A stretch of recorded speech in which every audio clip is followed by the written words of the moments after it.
साथियों, आज हमारे देश का बजट पेश किया गया। सबसे महत्वपूर्ण बात यह है कि खेती के लिए उस बजट में क्या रहा। पिछले साल हमारा खेती और उससे जुड़े हुए सेक्टरों का टोटल बजट था वो 1,25,000 करोड़ रुपए था।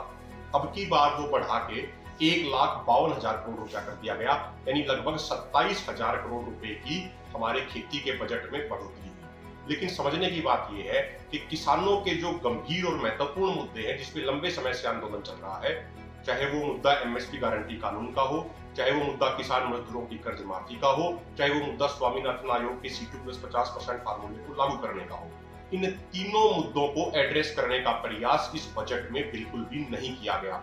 और सबसे महत्वपूर्ण बात यह है कि 2020-21 में टोटल बजट का 4.4% होता था खेती बजट। पिछले साल वो 4.4% से घट के 2.56% आ गया था।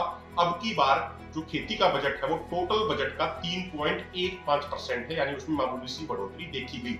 और सबसे महत्वपूर्ण बात, पिछले 5 सालों की अगर हम बात करें, जितना बजट वित्त मंत्रालय ने एग्रीकल्चर मिनिस्ट्री को दिया, उसमें से 1 लाख करोड़ रुपया इन्होंने यूज नहीं किया और वो वापस वित्त मंत्रालय को भेज दिया गया। यानी जितना बजट इनको दिया गया कृषि मंत्रालय को, उसका भी ये प्रॉपर इस्तेमाल नहीं कर पाए। अब समझने की बात ये है कि जो 27,000 करोड़ रुपए इस बजट में बढ़ाए गए, अगर सरकार की पॉलिटिकल विल पावर होती, अगर सरकार की नीति सही होती, सरकार की नीयत सही होती, तो 27,000 करोड़ रुपया मोर देन सफिशिएंट है 1 साल के लिए एमएसपी गारंटी कानून बनाने के लिए। क्राइसिल की एक रिपोर्ट आई थी, वो ये कहती है कि अगर सरकार चाहे तो 21,000 करोड़ रुपए में 16 फसलों के लिए एमएसपी गारंटी कानून बना सकती है।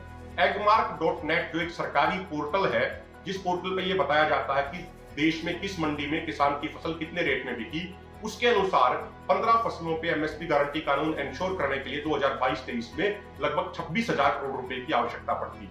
जो हमारी टीम है, रिसर्च टीम है, उसके अनुसार गेहूं का एक एक दाना एमएसपी गारंटी कानून के अनुसार खरीदने के लिए लगभग 14,083 करोड़ रुपए ही लगते।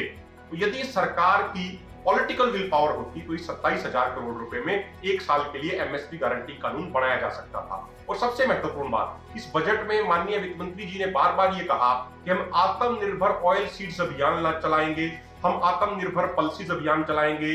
इसके अलावा प्रधानमंत्री जी बार बार कहते हैं क्रॉप डाइवर्सिफिकेशन करेंगे।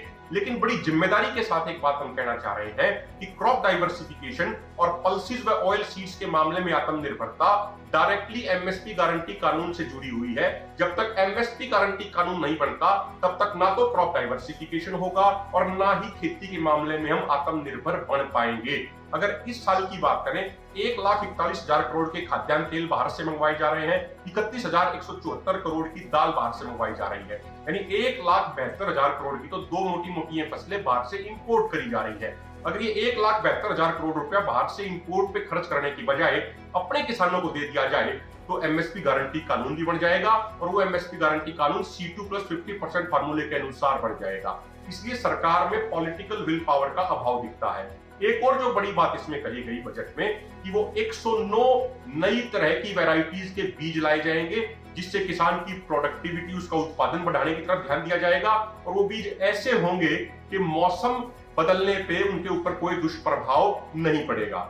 लेकिन इसमें एक बात कहना चाह रहे हैं हम कि जैसे ही ये घोषणा हुई, शेयर मार्केट के अंदर जो बीज बनाने वाली कंपनियां हैं, उनके शेयर 12 से 15% ऊपर बढ़ गए, उनमें खुशी की लहर दौड़ गई। यानी इससे एक बात ये समझने के लिए काफी है, जो सरकार बार बार कह रही थी अब की बार बजट में कि हम रिसर्च पे ध्यान देंगे, हम रिसर्च पे ध्यान देंगे, तो जो ये 27,000 करोड़ रुपया बढ़ाया गया है, ये रिसर्च के नाम पे बड़ी बड़ी कंपनियों को इसमें से मेजॉरिटी अमाउंट दी जाएगी।